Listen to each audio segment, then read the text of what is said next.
Hi, how are you? My name is Pete, and in this video I'm gonna tell you everything you need to know about the swamp biome in Valheim.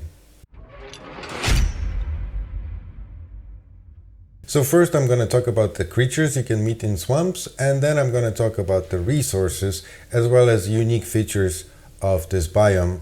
And make sure you stick to the end, because at the end I will give you two massive tips on how to make your experience better in swamps. So let's start with the creatures. So in no particular order, let's start with the Blop. The Blop is quite easy to kill, however you need to be careful because it can poison you. And once you kill the Blop, it will drop ooze, and also it has a chance of dropping the Blop trophy.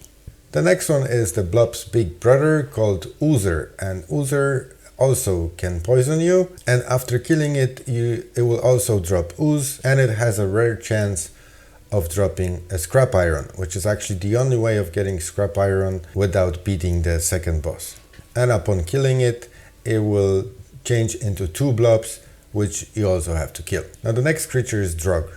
Draugr will drop entrails, as well as it has a chance of dropping the Draugr trophy.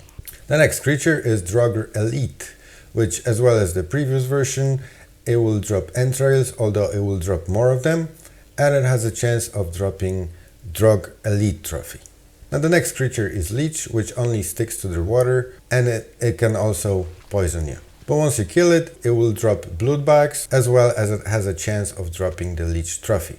The next one is Skeleton. A Skeleton will drop bone fragments, as well as it has a chance of dropping Skeleton trophy. The next creature is Surtling, which you might be careful with that one because it can put you on fire, although in the swamps it's not so dangerous because you're wet all the time.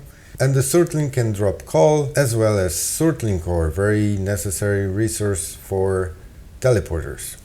And the last unique creature that you can encounter in the swamps is Wraith, and Wraith mainly spawns during the night, and it will drop chain. So let's go over resources in the swamps. So apart from all the resources I mentioned before, on top of it you can get the ancient bark, which will drop after cutting down this ancient tree in swamp biome.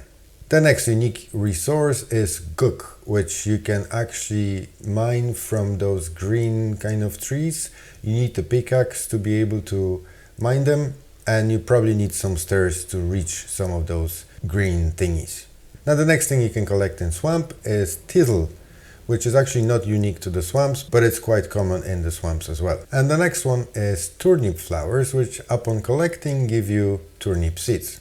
And that brings us to the most searched for resource in the swamp, which is the scrap iron. Now the scrap iron, as I mentioned before, you can get them from oozers, but that's not very efficient way of collecting it. The best way to collect it is from the crypts.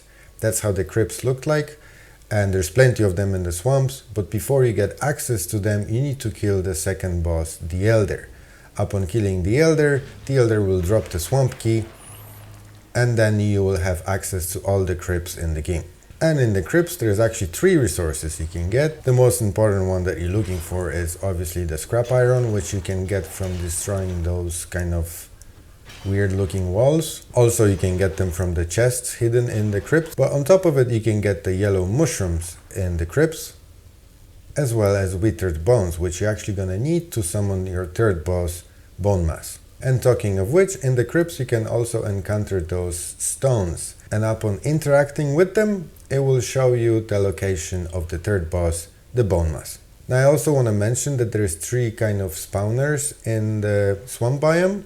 The first of them is Evil Bone Pile, which spawns the skeletons. The way it works is basically it will constantly spawn the skeletons until you destroy that. The second spawner you can encounter in the swamps is Body Pile, which spawns Draugrs, those big guys. And lastly, there's a flaming spawner, which actually doesn't have a name in the game, but it will spawn Surtlings. And now I'm gonna give you two tips that will make your life easier in the swamps. So firstly, you can use the hoe to raise the ground level and get rid of the water. That way you can avoid all the leeches in the swamp.